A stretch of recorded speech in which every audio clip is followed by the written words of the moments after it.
শীত তো প্রায় চলে যেতেই বসেছে। এরই মধ্যে এবারে একটা গাজরের রেসিপি বানিয়ে নিলাম, আর সেই রেসিপিটা তোমাদের সাথে শেয়ার করলাম। এটা কিন্তু গাজরের হালুয়া নয়, এটা গাজরের সন্দেশ। আমি এখানে যখন তবকটা দিয়েছি সবটাই দেখলাম উঠে আসছে, জানি না কেন, হয়তো আমি ইউজ করতে ঠিকঠাক করে পারিনি। তো যাই হোক, কিন্তু খেতে অসাধারণ টেস্ট হয়েছিল। রেসিপিটা তোমাদের সাথে শেয়ার করব, তোমরা বানিয়ে এরই মধ্যে ট্রাই করে দেখো, আশা করি ভালো লাগবে। তো প্রথমে কড়াই গরম করে আমি প্রায় 3 টেবিল স্পুন ঘি দিয়েছি। এখানে গাজরের পরিমাণটা ছিল প্রায় 450।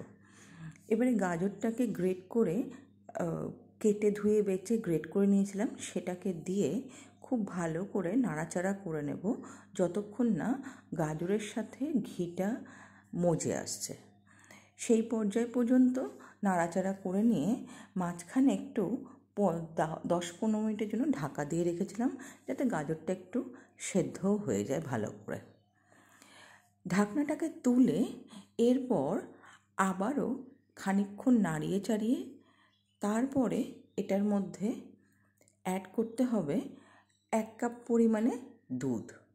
দুধটাকে দিয়েও খুব ভালো করে কিন্তু নাড়াতে চাড়াতে থাকবো, যাতে গাজরের সাথে দুধটা ভালো করে মিশে যায় আর গাজরটা একেবারে সেদ্ধ হয়ে যায়, আর দুধের যে জল ভাবটা সেটাও পুরো মজে যায় বা রিডিউস হয়ে যায়।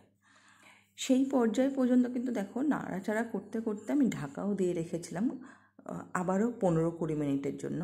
এবারে কিন্তু দুধটা রিডিউস হয়ে এসছে, একেবারেই দুধ আর দেখা যাচ্ছে না।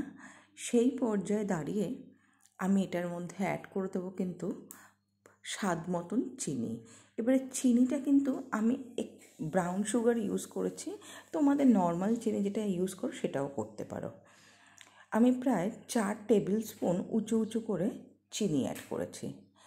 চিনিটাকে দিয়ে আবারও খুব ভালো করে মিশিয়ে নেব, যাতে চিনির থেকে যে জলটা ছাড়বে সেই জলটা পুরো রিডিউস হয়ে যায়। এটা বেসিক্যালি যত রিডিউস হবে তত কিন্তু টেস্ট বাড়বে। গাজরের হালুয়াতে অনেক সময় হয় যে একটু একটু জল ছেড়ে থাকলেও কোনো অসুবিধা থাকে না, কিন্তু এই ক্ষেত্রে কিন্তু সেটা ভালো লাগবে না। আমি অল্প একটু নুন অ্যাড করেছি ব্যালেন্সিংয়ের জন্য, তোমরা চাইলেও দিতে পারো, না চাইলেও নাও দিতে পারো। ওটাকে দিয়েও খুব ভালো করে নাড়াচাড়া করে নিয়ে যখন চিনির জলটা রিডিউস মোটামুটি হয়ে আসবে, সেই পর্যায়ে আমি পনির 100 গ্রাম পনির এটার মধ্যে দিয়ে দিয়েছি।